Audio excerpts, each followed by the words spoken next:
একজন মানুষ প্রতিদিন রাস্তার ধারে দাঁড়িয়ে অপেক্ষা করত, কাউকে সম্মান করার জন্য নয়, বরং অপমান করার জন্য। আর যাকে সে অপমান করত তিনি ছিলেন দুনিয়ার সবচেয়ে দয়ালু মানুষ, সবচেয়ে মায়ার মানুষ, সবচেয়ে হৃদয়বান মানুষ। কিন্তু একদিন যখন সেই মানুষটি অসুস্থ হয়ে পড়ল, তখন যে ঘটনা ঘটল তা দেখে পুরো মদিনা অবাক হয়ে গেল। সূত্রের জন্য এমন দোয়া পৃথিবীর মানুষ আগে কখনো দেখেনি। ভিডিওটি শুরু করার আগে আপনাদের কাছে ছোট্ট একটি অনুরোধ, আমার চ্যানেলে নতুন হয়ে থাকলে চ্যানেলটি সাবস্ক্রাইব করে দেবেন এবং পাশে থাকা বেল আইকনটি অন করে দেবেন, যেন এই চ্যানেলের প্রত্যেকটি ভিডিও সবার আগে আপনার কাছে পৌঁছে। আসসালামু আলাইকুম আ রহমতুল্লাহ। আরবের মরুভূমির সেই সময় সূর্যের তপ্ত আলোয় ঝলমল করছে শহর মদিনা। সেখানে বাস করতেন মানবতার মহান শিক্ষক হযরত মুহাম্মদ সাল্লাল্লাহু আলাইহি সাল্লাম। তিনি ছিলেন মানুষের জন্য রহমত, দয়ার প্রতীক। মানুষকে তিনি শিখিয়েছেন ভালোবাসা, ক্ষমা এবং মানবতার শিক্ষা। কিন্তু সেই শহরে বাস করত এক যে নবীজিকে ঘৃণা করত। প্রতিদিন যখন নবীজি রাস্তা দিয়ে হেঁটে যেতেন, সেই মানুষটি বাড়ির ছাদে দাঁড়িয়ে থাকতো, তার হাতে থাকতো ময়লা আবর্জনার ঝুড়ি। আর যখনই নবীজি সাল্লাল্লাহু আলাইহি সাল্লাম হেঁটে যেতেন, সেই মানুষটি বাড়ি থেকে সে ময়লা আবর্জনার ঝুড়ি রাসূলুল্লাহ সাল্লাল্লাহু আলাইহি সাল্লামের শরীরে ফেলে দিতেন। রাস্তার লোকেরা এই দৃশ্য দেখে অবাক হয়ে যেত, কেউ কেউ রেগে ফুঁসে উঠত, কিন্তু নবীজি সাল্লাল্লাহু আলাইহি সাল্লাম কখনো রাগ করতেন না। তিনি শুধু মাথা নিচু করে শান্তভাবে বলে যেতেন, কোনো অভিশাপ না, কোনো প্রতিশোধ না, বরং তিনি মনে মনে সেই মানুষটির জন্য দোয়া করতেন। দিন যায়, সপ্তাহ যায়, প্রতিদিন একই ঘটনা ঘটতে থাকে। রাস্তার লোকেরা বলতো, হে আল্লাহর রাসূল সাল্লাল্লাহু আলাইহি সাল্লাম, আপনি তাকে শাস্তি দেন না কেন? কিন্তু নবীজি সাল্লাল্লাহু আলাইহি সাল্লাম বলতেন, না, সে জানে না সে কি করছে।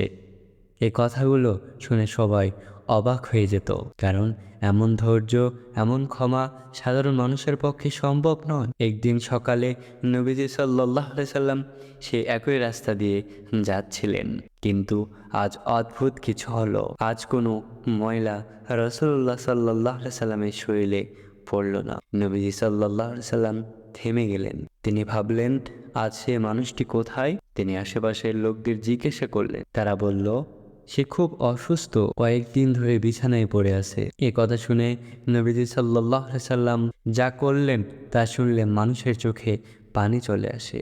নবীজি সাল্লাল্লাহু আলাইহি সাল্লাম সরাসরি সেই ইহুদি ব্যক্তির বাড়িতে গেলেন, দরজায় কড়া নাড়লেন। ভেতর থেকে দুর্বল কণ্ঠে উত্তর এলো, কে?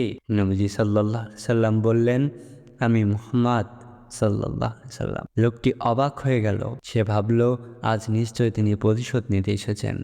কিন্তু দরজা খুলে যা দেখল তা তার কল্পনার বাহিরে। নবীজি সাল্লাল্লাহু আলাইহি সাল্লাম তার পাশে বসলেন, বললেন, শুনেছি তুমি অসুস্থ, তাই তোমাকে দেখতে এলাম। ইহুদি লোকটির চোখে পানি চলে এলো, কারণ তিনি এত এত কষ্ট দিয়েছেন রাসূলুল্লাহ সাল্লাল্লাহু আলাইহি সাল্লামকে, তবুও তিনি তাকে দেখতে এসেছেন।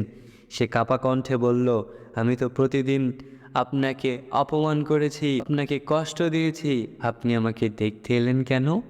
নবীজি সাল্লাল্লাহু আলাইহি সাল্লাম শান্তভাবে বললেন, তুমি আমার প্রতিবেশী, তুমি অসুস্থ, তাই তোমাকে দেখতে আসা আমার দায়িত্ব। এই কথা শুনে সে লোকটি কান্না করে দিল।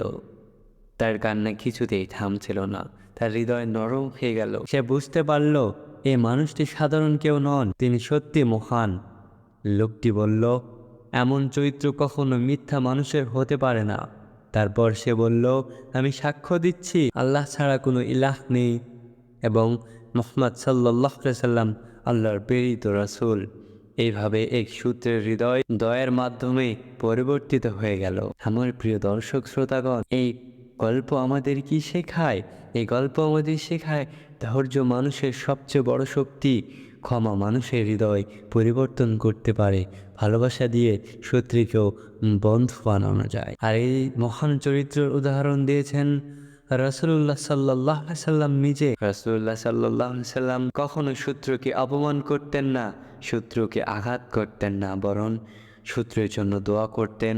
আপদে বিপদে শত্রুর পাশে থাকতেন, শত্রুর আমানত রক্ষা করতেন, শত্রুর আমানতের খেয়ানত করতেন না, সর্বদা মানুষের উপকার করতেন। আমরা রাসূলুল্লাহ সাল্লাল্লাহু আলাইহি সাল্লামের আদর্শ মেনে চলব এবং তার আদর্শ অনুসরণ করব, তাহলে দুনিয়া এবং আখিরাতে আমাদের জন্য কল্যাণ বয়ে আনবে।